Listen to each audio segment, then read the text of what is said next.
Back to news. Guntur జిల్లాలో వరద నీటికి భారీగా పంట నష్టం సంభవించింది. కాకుమానులో 2000 ఎకరాల పంట నీట మునిగింది. అక్కడ పరిస్థితిని మా ప్రతినిధి కృష్ణ అందిస్తారు. Krishna, over to you. Varaprasad, మనం చూస్తున్న ఈ చెరువును తలపించేటువంటి పొలం ఖచ్చితంగా 3 రోజుల నుంచి వర్షంలో నీటిలో నానుతూ ఉంది. 4 రకాల పంటలు ఏగిసి ఉన్నాయి. ఇక్కడ జూట్ కానీ, తర్వాత మిరప కానీ, పత్తి కానీ, అలాగే మినుము కానీ, ఈ మొత్తం పంటలు మొత్తం నీటిపాలైన పరిస్థితి. కాకుమాను మండలంలో మొత్తం 18 గ్రామాల్లోని పంటలు మొత్తం దాదాపు ఇదే పరిస్థితిలో ఉన్నాయి. చెప్పండి, ఇక్కడ పంటలు మొత్తం వరదలకి గురైన పరిస్థితి, మొత్తం వరద నీటిలో అంతనాయి. ఎప్పటి నుంచి ఈ పరిస్థితి ఉంది, ఏం చేయాలి?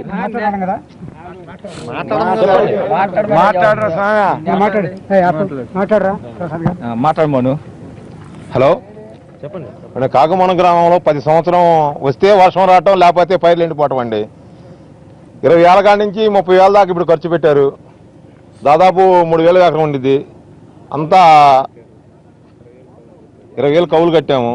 ఇప్పుడు ఏదన్నా కానీ మొక్కలు వేయటం కానీ ఏదైనా 10,000 అయింది. ఆ 30,000 శూన్యమే. ఇప్పుడు రావటం అయితే మన రాయకిషోర్ బాబు గారు, పత్తిపాటి పుల్లారావు గారు, అచ్చెన్నాయుడు, మన స్థానిక ఎంఆర్ఓ గారు నిద్రాహారం లేకుండా తిరుగుతున్నారు వారు. ఇప్పుడు మొత్తం మీరు ఎన్ని రకాల పంటలు వేసారు? ఇక్కడ ఎన్ని వేల ఎకరాలు నీట మునిగినాయి? పత్తి వేసారండి, జూటు, మాగాడు వేసారండి. ముఖ్యంగా మిరప తోట వేసారు. మునుగు దెబ్బతండి బాగానే. కారణం ఏంటండి? ఇది వరద వల్లే. ఓకే సార్, ఇక్కడ స్థానిక అధికారి ఉన్నారు సార్, చెప్పండి. మొత్తం ఎప్పుడు వర్షం వచ్చినా కానీ, వరద వచ్చినా కానీ ఇక్కడ మొత్తం పంటలు నీట మునుగుతున్న పరిస్థితి. నల్లమడ వాగు పొంగింది, తర్వాత తగ్గిపోయింది, కానీ ఆ వరద తగ్గినా కానీ పంటలు మొత్తం నీట మునుగుతున్నాయి. ఏం చర్యలు తీసుకోబోతున్నారు?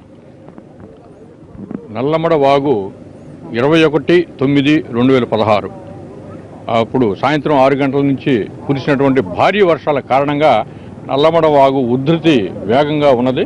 వేగంగా ఉండటం వల్ల ఆ గార్లపాడు దగ్గర నల్లమడ వాగు కట్టలు కొద్దిగా బలహీనం అవటం వల్ల సమాచారం అందిన వెంటనే కూడా గార్లపాడు గ్రామాన్ని వెళ్ళి అక్కడ ఈ కట్టల్ని బలోపేతం చేయడానికి మరి గ్రామస్తులతోనైతేనేమి, అక్కడ ఉన్న ప్రజాప్రతినిధులతోనేమి, సర్పంచ్తోనేమి తక్షణ చర్యలు తీసుకొని ఒక ప్రొక్లైనర్ తెప్పించి అక్కడ ఆ బలోపేతానికి ఔటర్ బర్మ్ ఇంకా